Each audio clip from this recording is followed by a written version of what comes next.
Coming up tonight on News Channel 12 live at 6, an armed robbery occurred in Bowling Green this past month. Stay tuned for the victim's story. And WKU's transfer rates continue to rise while the graduation rates continue to drop. Find out why tonight.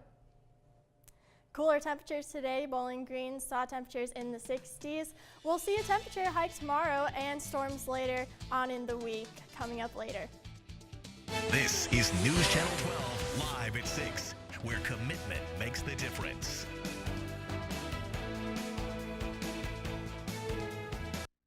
Good evening, I'm Will Puckett. And I'm Karen Eisert. Thanks for joining us tonight on News Channel 12. The Secret Service has cleared a questionable package at the White House. According to their Twitter this morning, a suspicious package was found near the White House.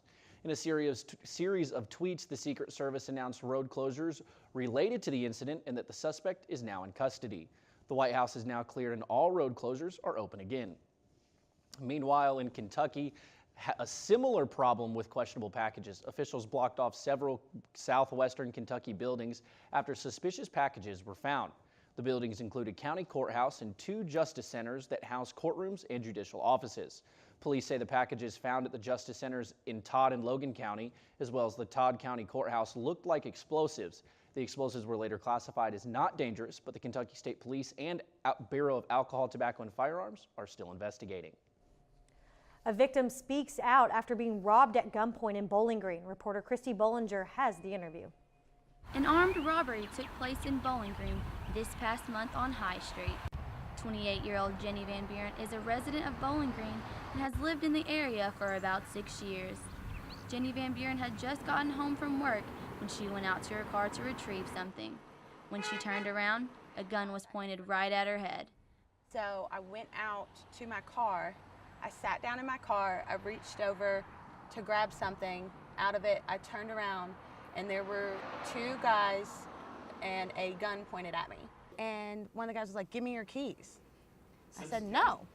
So the guy who didn't have the gun grabbed me out of the car, like yanked me out. So I just lunged at him. Van Buren's concern is, what if this had happened to someone else and they hadn't had the courage to stand up and survive like she had? Very conscious of my surroundings.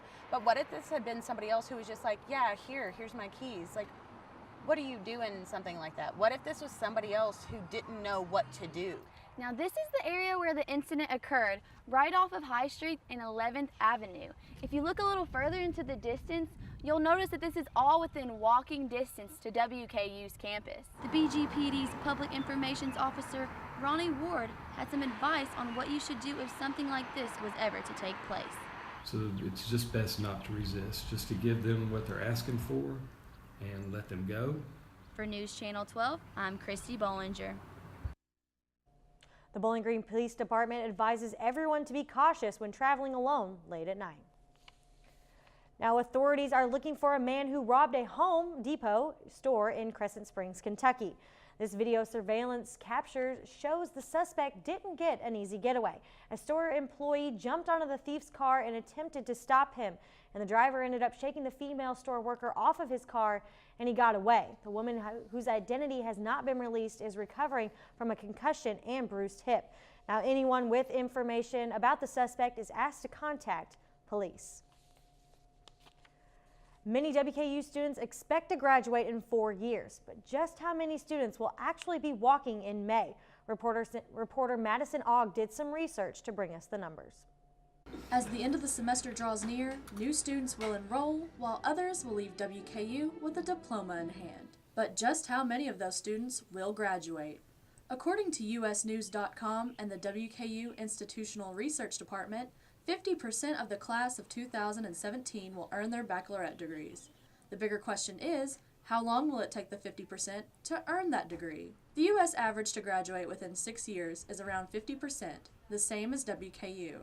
However, the U.S. average to graduate in 4 years is 34%, while WKU's is only 27%. While students may not graduate in 4 years due to changing majors and failing classes, some simply can't get access to the classes they need. But there was another class that I had to take that conflicted with the time slot, and so I've had to go and ask permission to be allowed into a different time slot that was already full. Sometimes I get into it, but there's been a couple times when I haven't.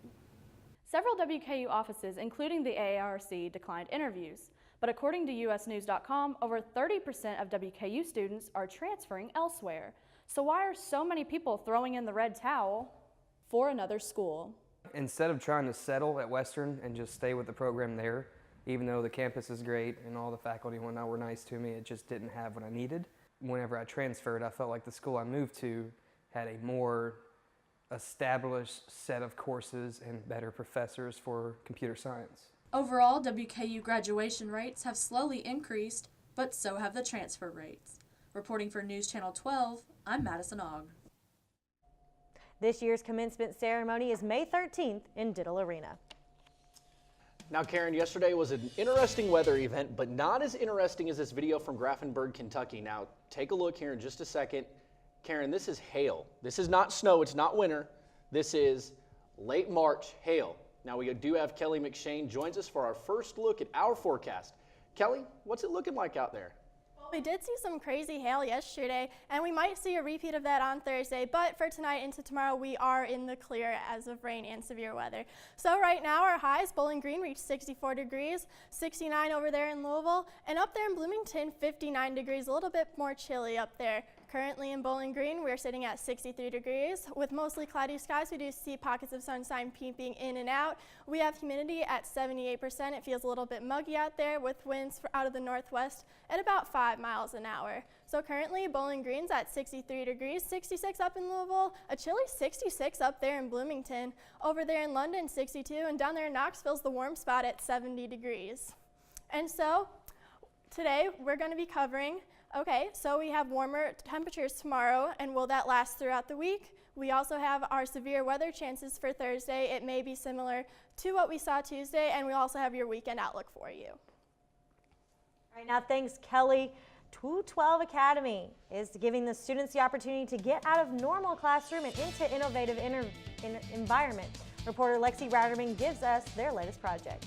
And Karen, basketball season is coming to an end, but it's not too late to drain some buckets for charity. Welcome back to News Channel 12. 212 degrees is the point in which water becomes steam. And with a steam-based curriculum, 212 Academy is challenging their students more than the average classroom. With more than 15,000 students in the Warren County Public School System, there are many that are gifted and talented young learners.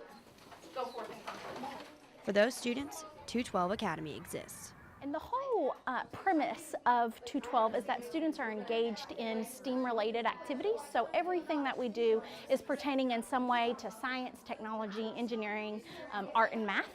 And our primary goal is to really engage students in project-based learning and allow them opportunities that they might not receive in their everyday educational experience.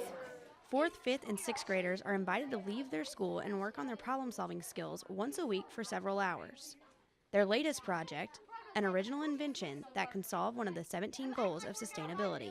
We're building a robot that solves the problems of homelessness and hunger, and it has food on one side, like granola bars and stuff like that, and it has water bottles.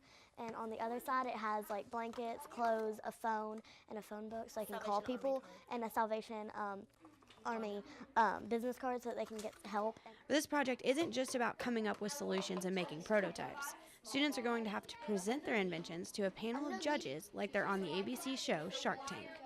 We're teaching the 21st century skills of presentation. Students will be engaged in a Shark Tank-like presentation at the end of this project.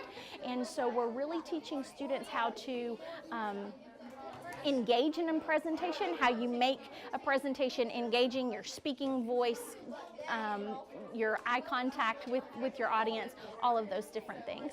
For News Channel 12, I'm Lexi Ratterman. Students will present their inventions to Shark Tank judges at the end of the month. At the end of the semester, WKU will hold its annual Lavender recognition ceremony. The event celebrates and recognizes the achievements and contributions of LGBTQ and their allies.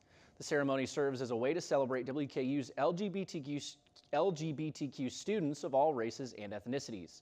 The event will be held before the university's academic commencement ceremonies. According to the National Children's Alliance, over 700 children are abused in the U.S. annually. One sorority is attempting to decrease that statistic.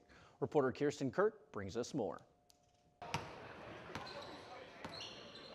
Students who enjoy playing basketball and raising money for charity have a chance to do both with Kappa Delta Sorority's Shamrock Shootout.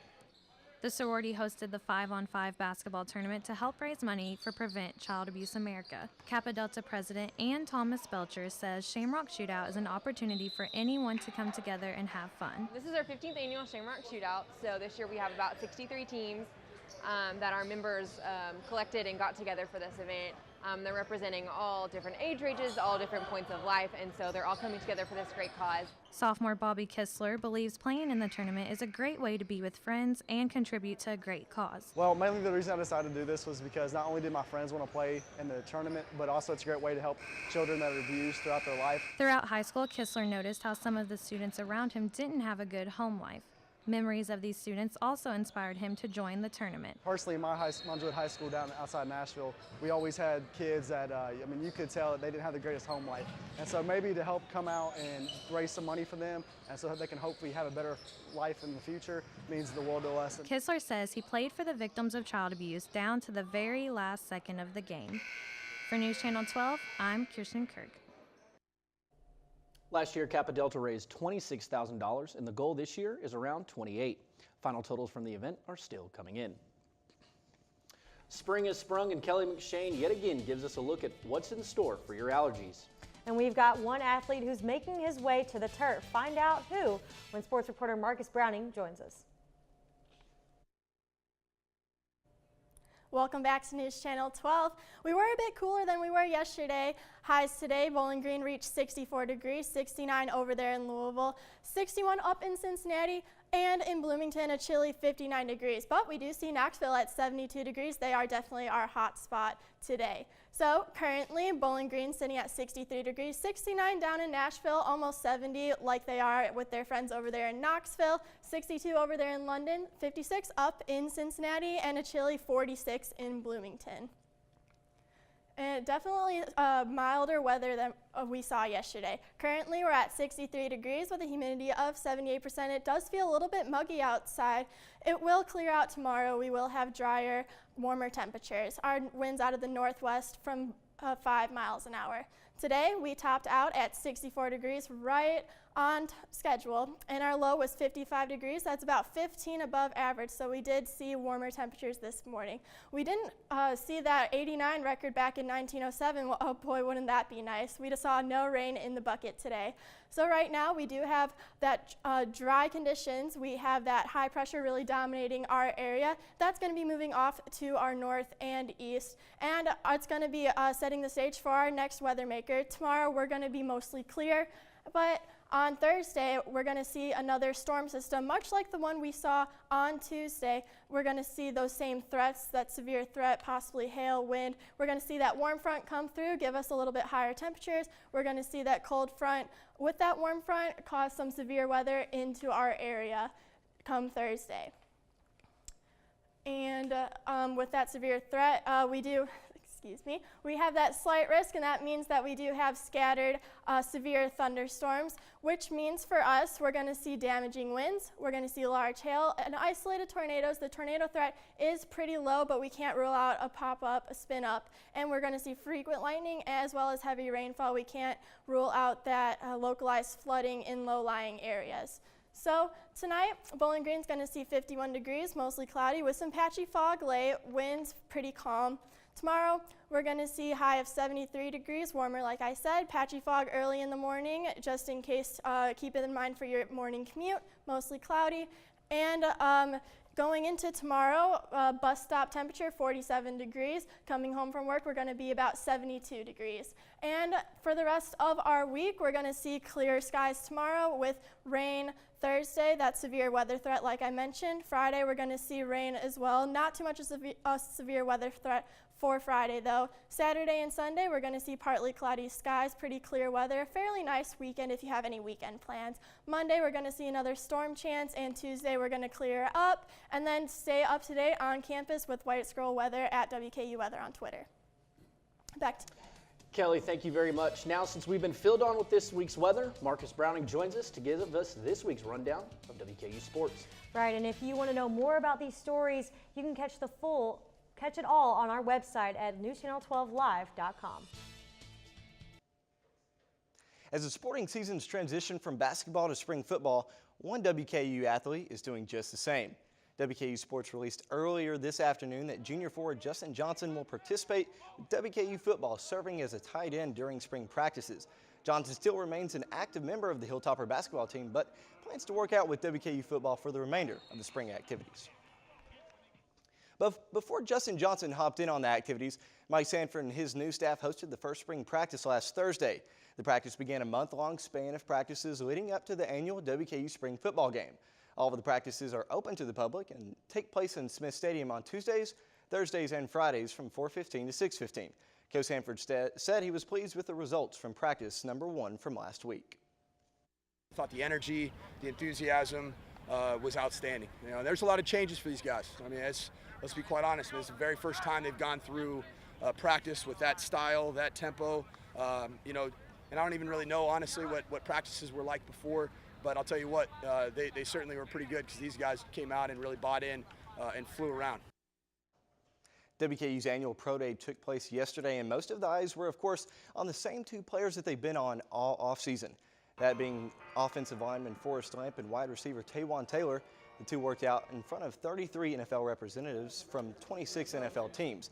Lamp is expected to be drafted in the first round, while teammate Taywan Taylor could truly go anywhere in any round. Both former toppers expressed how much it meant to play on Fikes Field one final time. Today was bittersweet, kind of like the last game down in Florida. It was the last time I'll ever be on this field with some of my linemen, Max and Diesel and those guys. So it was bittersweet, but it was fun. I was just glad to be out here. It went good. It was fun. We had a good time. Wanted to come out here, compete, work hard, and just show all these guys what we can do. I think everybody came in with good mindset, focused up, and we came out ready to go. I think everybody did good today. Now moving to a little basketball. After picking up the Conference USA Tournament Championship, the Lady Toppers earned a 12 seed in this year's NCAA Women's Tournament.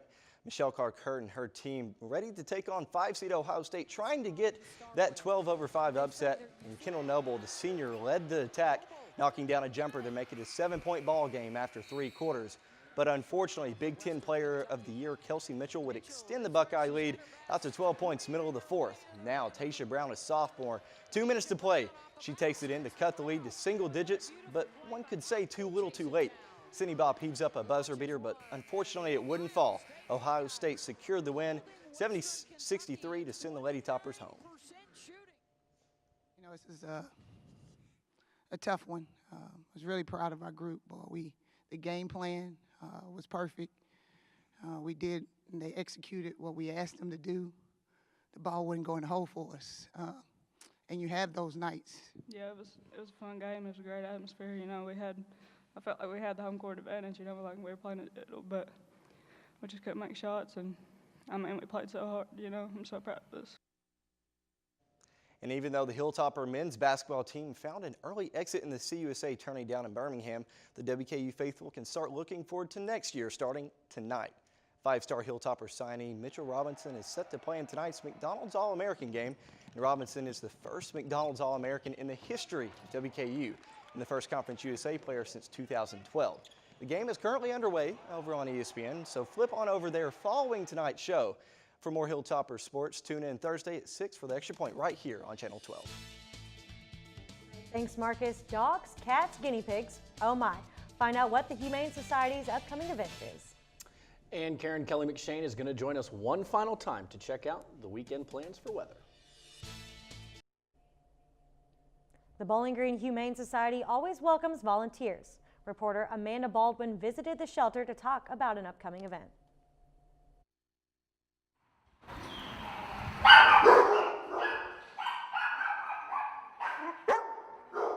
We're a nonprofit animal shelter.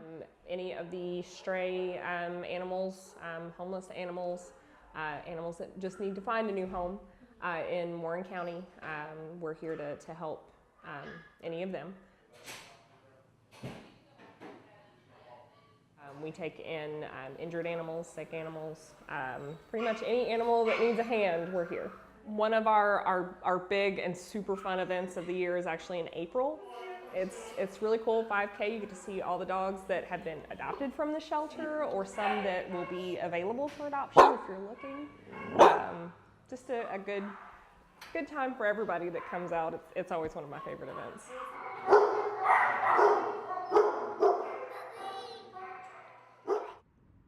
Now, for more information about the shelter and events coming up, you can go to bgshelterpets.com. Now we got a full anchor desk, but first we're going to go to Kelly, who joins us for a final look at our forecast. Well, guys, tomorrow we're going to have a little break. We saw some rain Tuesday. We're going to see another round of storms Thursday. It's going to be about the same story. We're going to see that severe weather threat. But into the weekend, we have clear skies. So if you got any plans outside, any sports games, any picnics, any outdoor events, you're definitely in the clear for the weekend. And on next Monday, we're going to see that rain chance come back after the dry and pleasant weekend. All right, Marcus, Kelly talks about a really nice weekend. What do we have to look forward to? Any diamond stuff going on? Well, you mentioned it. There's a little baseball going on. Southern Miss comes in, the number 25 team in the nation. So it's going to be really interesting. Tonight, the Hilltoppers actually at Louisville, the number 2 team in the nation. So I don't know how well it's going to go, but it's definitely going to be a great weekend to come out and watch a little baseball. Hilltoppers, Southern Miss, starting Friday. Now that's all the time we have for us tonight. For all of us here at the Anchor Desk, thank you very much. All right, and have a great night.